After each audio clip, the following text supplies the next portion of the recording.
rolling, yeah. Any thoughts, Justin?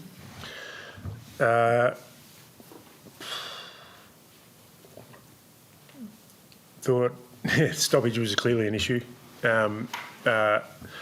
Centre bounce was an issue first half. Clearance was an issue first half in general. Thought our, I don't know whether it's intensity, but ball handling not at the right level. And you can see minus 48 points from stoppage for the game. So the possession gain side of it, we're actually on top, and that game was looking good for us. But minus 9 halfway through off centre bounce halfway through the second quarter, it's just like puts you on the back foot with field position, and it was. We tidied it up after half time, and in the last quarter we started really well in that sense, and we gave ourselves a chance, which proud of. But in the end we just that probably a little bit too much class and finish than us. So the Kilda last week did the same thing too. North Melbourne won the clearances as well. It's becoming. There's other good midfielders around, and it's not as though Sydney just jumped out of the box today with their midfield stuff. Like they've been doing that all year. No matter they did it to us in round 2 as well. So you're not going to win every clearance. There's some structure set up stuff that wasn't right in the first half, and those centre bounces, just unacceptable. I think we had 6 first possessions in clearance in the first half for cough-ups. Didn't deal with the pressure they were bringing. And we didn't hold up behind the ball, did we? So, to concede 60 points, I think it was from stoppage, it's a big score. So, we need to build our consistency. We need to make sure around clearance. We need to make sure we're not relying on individuals. So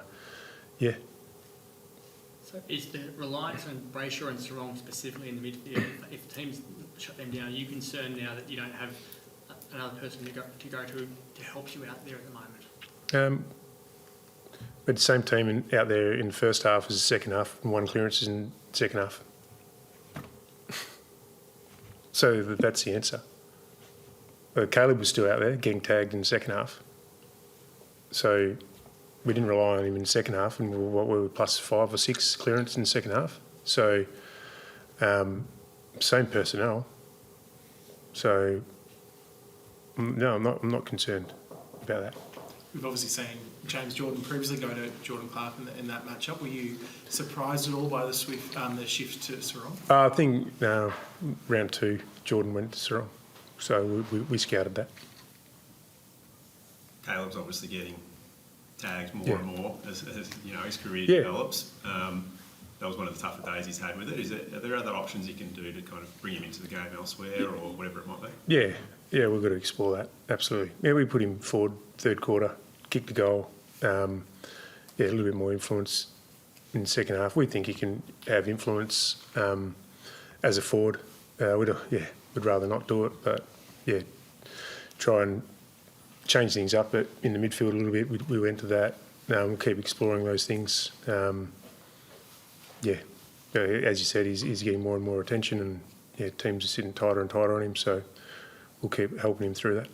Shai Bolton had a pretty tough start to the day too. His milestone match, he's another one. At least he bounced back, I guess, in the second half. And we had a few guys like that, to be honest. So we had guys that were off.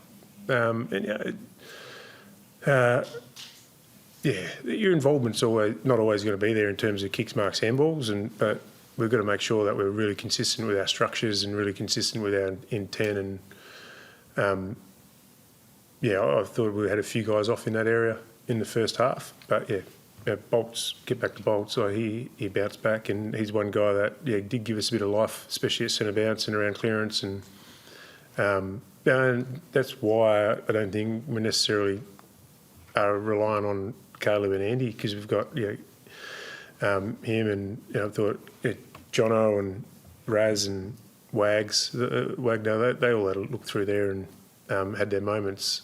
And like I said, we had our hands on the ball enough around there, and just coughed it up, didn't absorb the pressure the way I know we can. There was a lot of chat about the turf this week. We saw a few players slip, but nowhere near as many. What did you make of the surface? Don't really want to comment on it. Enough's been said about the surface. Thought they did a good job to get it up today. And in terms of where this puts you for the season, obviously it's so close in that bottom sort of section of the top 8 with those 9 teams. I mean, it's been a really strong sort of month and a half to get those 6 wins in a row. Is it sort of an important part to give your team a bit of a go, okay, this is what we need to do in the last sort of 6-7 weeks, or how do you assess this going forward? Review this game. Prepare for Hawthorn. Live in the moment. Most important games next week. So it's dropping out of that at all. Like, you've dropped to 9th now, so does losing that position and the rewards you've had for the past 6 weeks feel like now you're out of the 8 after 1 loss. How do you handle that with them emotionally? Exactly what I just said. To live in the moment. No, it wasn't as though we were going to go through the rest of the season and not lose. Probably hoping that, but it's a bit unrealistic. Loss was going to come. We will review it the same as what we reviewed our 6 wins. Get better. Try and beat Hawthorn next week. Yeah, we're on the same. I don't know. I haven't looked at the ladder since the game, but I'd imagine we're a game out of the 4 or equal with someone in the 4. Like it's, yeah, we lost the game. We're not out of it. Keep fighting. Was Voss just tactical? Yeah. And what were your thoughts on the ruck battle with, I guess, Luke in the first half in particular, and Sean too, and Luke playing as a midfielder for quite a few times and centre bounces and so forth, but Grundy having his impact that he did? Yeah, probably across the course of 4 quarters, maybe reflected the clearance battle, and it was pretty even in terms of the ruck contest as the game went on. Thought Sean got on top of Grundy in the 3rd and started the last, and that gave us good field position and helped us hit the scoreboard off that field position. But Grundy's in great form, warrior, and they'd be pretty happy with him as well, I'd imagine. I know you've just finished, but Rita Sofiani spoke in Perth yesterday about the government's desire to bring State of Origin to WA. It's the first time they've said that. Do you have a position as a club or as a coach on whether you think that'd be a good thing to have WA Victoria in Perth? Oh, there's a lot of factors I'm probably not aware of that you need to be aware of before you make a comment on that, where it sits in the year, which states they're going to involve in that. So, yeah, I think it's a good concept if it fits at the right time of the year. Then maybe if it fits where the Indigenous game fitted this year, it's can be used as preparation for the season for some of those guys. And maybe it brings a few more eyeballs onto AFL before the season actually gets underway. So, I'd have to look at the detail, but I don't mind it. Well, I'm not against it. Thanks a lot. Thank you.